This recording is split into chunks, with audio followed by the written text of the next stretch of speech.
Almost 200 years ago, Alex de Tocqueville made a statement about associations in America which was quite profound. I'd like to read it to you.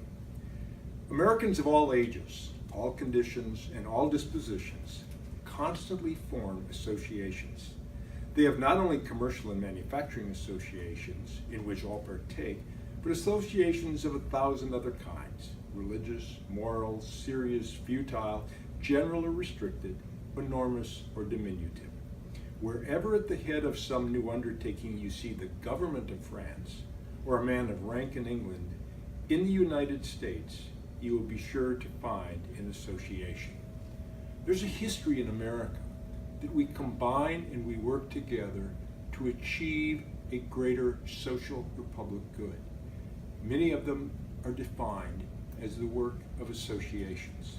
The Empire State Society of Association Executives, which is obviously New York State, has talked about what the real function of a modern association is. They write at the head of their PowerPoint, their website, and all of their literature the following. Associations are created to establish strength and unity in working towards common goals in virtually every profession. The overall result of these connections is more informed legislators, a more informed public, and better lawmaking in general. Because of associations, life is safer, of higher quality, and the public is better informed and better served. I've had the privilege for approximately 6 years to serve as the president and CEO of first APSCU and now what we call career education colleges and universities. During this time, because of the economic and regulatory challenges facing our sector, we've watched our membership go up, go down, and be challenged in very different ways. As you can imagine, I've probably had hundreds of conversations with current, potential, and yes, some former members of our association. What I always tell every one of them is that you have no obligation to become a member of our association. But what you do have is a civic obligation to your sector, to be a citizen of your sector and to join others in achieving or pursuing that common good. That's what we do through associations. We look at how we can advance common interests for public good through the use and membership and engagement and activity of an association. You know, when I thought about what I might share with you today, I really recognized that there are probably 9 different roles and responsibilities of an association. And I want to just share very quickly with you what some of those are. First and foremost, as I've just said, the number one priority mission of any association is to advance the interests of that sector. And I think we certainly try to do that. That's why we changed our name, very frankly. Because APSCU was a name that nobody understood. Career education defines who we are and what we do. But secondly, along the same line, almost every association will tell you that their number one priority is government relations. Whether you're the Florida Association, the Minnesota Association, the Pennsylvania Association, or the National Association, you work to represent the sector at government at that respective level. Certainly, we are the one national association advancing the interests of post-secondary career education. The third, and probably almost important, is professional development. Professional development is how we help advance excellence in post-secondary career education. It's how we bring together the faculty and staff of our different schools, as well as the CEOs, to provide the insight, the education, and the ability for them to improve who they are and what they do. Fourth, obviously, is an important role for communication. I've watched my particular role change dramatically in these 6 years. It used to be that I would speak simply about what was happening in Washington and how it affected you in your particular school. Those days are gone. We still talk about that, but we talk equally about A, what's the future going to hold, and B, how can we be better and be more optimistic about that future? In some ways, for better or for worse, I've become the face of career education colleges and universities, and part of my job description is to travel around the country. Certainly Curtis's role in Florida is exactly that same role on a state level. A fourth area which becomes increasingly important at a time of political debate and policy debate is research. We are a changing student electorate. We are a changing sector. When I arrived, we focused on access and enrollment. Today we focus on retention, graduation, placement, outcomes. And as you know, those outcomes are very good now that that's our focus. And that's part of the story that we need to tell through communications. When we've gone through what we call gainful employment number 1, gainful employment number 2, bar defense, and other regulations, there becomes an important role in research to determine exactly what the impact of that will be on the students we currently serve and the students we hope to serve in the future. So research has to be done somewhere, and if the association doesn't guide it, fund it, direct it, and deliver it, it probably isn't going to happen. We can't wait for it to just be a whimsical decision by somebody someplace at some point in time when we need it right now, right away. There's also an important role for associations that's defined by our membership, and I hear this often. They go to our events, they belong because they literally want the ability to network with their peers, to learn from them, to share ideas, to ask questions in an environment that is both a learning but a safe and comfortable environment as well. Another role for associations is to provide unique member access. We at SECU have created what we call a member page because there are certain things. I remember the one school leader who said, you know, we all have the same problems and we don't have to recreate the wheel from the start. If we would share certain information, we could go and we could pick that up and use it, and we'd all be better off and we'd be more efficient. And so we've created those member access. We also do it in government relations, for example. We share almost on a weekly basis, sometimes even more if a lot's happening, what's happening in government relations that you should know. So this member access to certain information of interest and value to you becomes very important. There's also an increasing role and responsibility for associations in the area of self-regulation. We've all seen, we've all felt, we've all endured what happens when you have too much government regulation, dare I say written, crafted, and implemented by people who don't understand the day-to-day realities of who we are, what we do, or who we serve. But if we don't want that regulation, and we want some basic standards of conduct, appropriate conduct, the responsibility then comes to us to establish self-regulation. Certainly, and proudly, I can tell you that the Board of Directors of SECU is pursuing this in a number of areas, in student consumer protections, in lead generation, and we're also looking at some other areas as well. And finally, the one that we all expect. It's probably where you are right now when you're watching this video, and that is convening.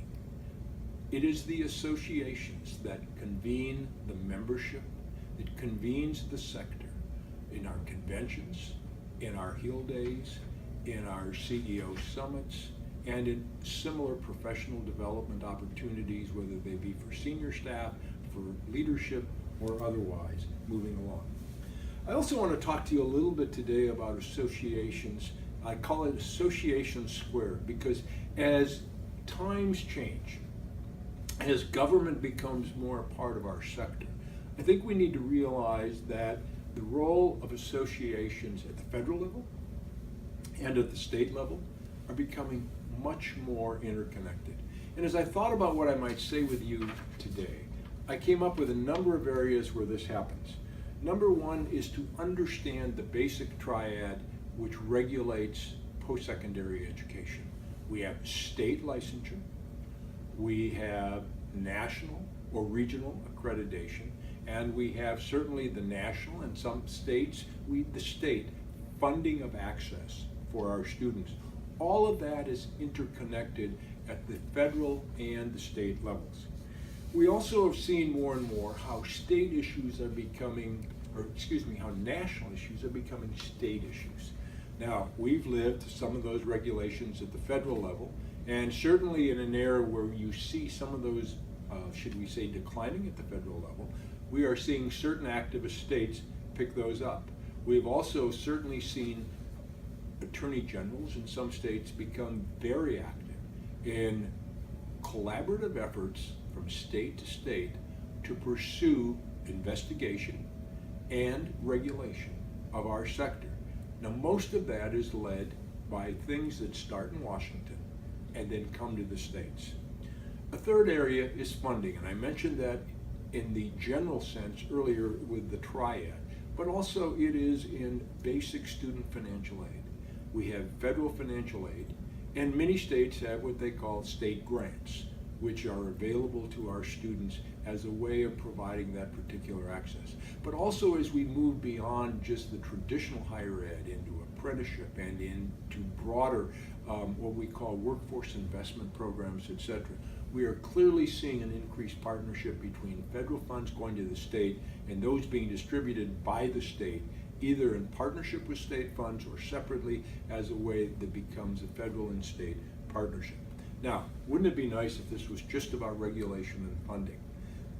Those of you in Florida are well aware of how the press at the national level partners or incentivizes press at the local level. You're all well aware of the entire series of investigations by the Miami Herald. It didn't start out of nowhere. It started out of the national effort to go after this sector and to do investigations in hopes that they would find something. And that caused the Miami Herald to initiate its own series of investigations. Now, I can tell you, in that particular situation, Curtis and those of us at the Federal Association worked very closely in how best to respond, and I think we responded successfully, and I give Curtis and everyone at the Florida Association a lot of credit for their leadership, their perseverance, and their success in that effort. But it was clearly a partnership between the state association and the national association that become important. There's another area that I mentioned in terms of the roles and responsibilities of associations generally that becomes also this new partnership between state associations and nationals, and that's in professional development. The reality is that most professional development is done best at the local level. That's at the state level. And so we at the national level recognize that, celebrate that, and seed that to the state associations. But we've also discovered that the one thing where we can provide a unique set of services in professional development is in the leadership level, whether it be our CEO Summit, whether it be our Leadership Institute, etc., because then we can bring together people from across the country in a way that that convening and networking benefits all of them as you move along. Now, I talked also about the role and responsibility of research. Imagine if we only did national research and we never did state research. So we could tell you exactly how regulation was going to impact the sector nationally, but could not give you any indication of how it would affect states and the students within that particular state. Imagine if we told you who the membership or the student body, the demographics of students were nationally, but it had no relationship to what happens in Florida, Louisiana, or another state. This is a good example of where research has to be done at both the federal level and the state level.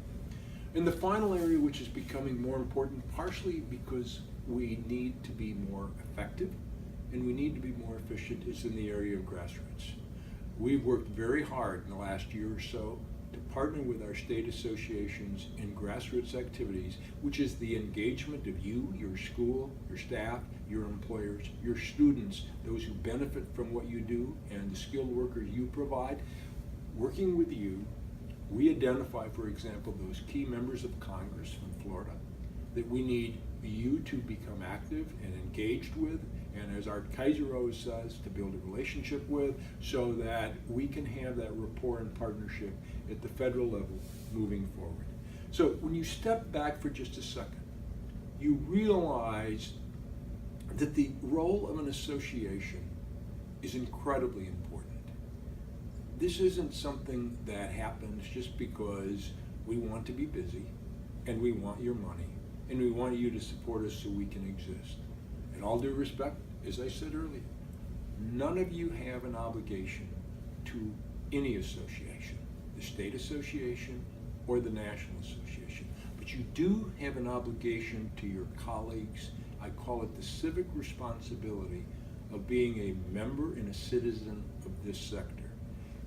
You know, there's a young man who is doing a lot of writing right now. His name is Israel Moore Ayabor, and I hope I pronounced his name correctly. But he really put this all in the correct perspective. He said, the opposite of association is isolation. That's it, folks. The reality is you can exist, you can hope your other colleagues do the work for you and pay the membership and fund the kind of activities that I've described. But if that happens, you will be in isolation to succeed or fail on your own without the kind of support, the kind of partnership, the kind of communications, the kind of government relations, the kind of professional development, and the kind of strategic partnerships that are essential for our success. And as you know, this isn't about the association. It's not even about the school. It's about the students we serve and we seek to serve. And that makes all the difference. We have a responsibility to them and to each other to be a part of our association work. Thank you for who you are and all that you do.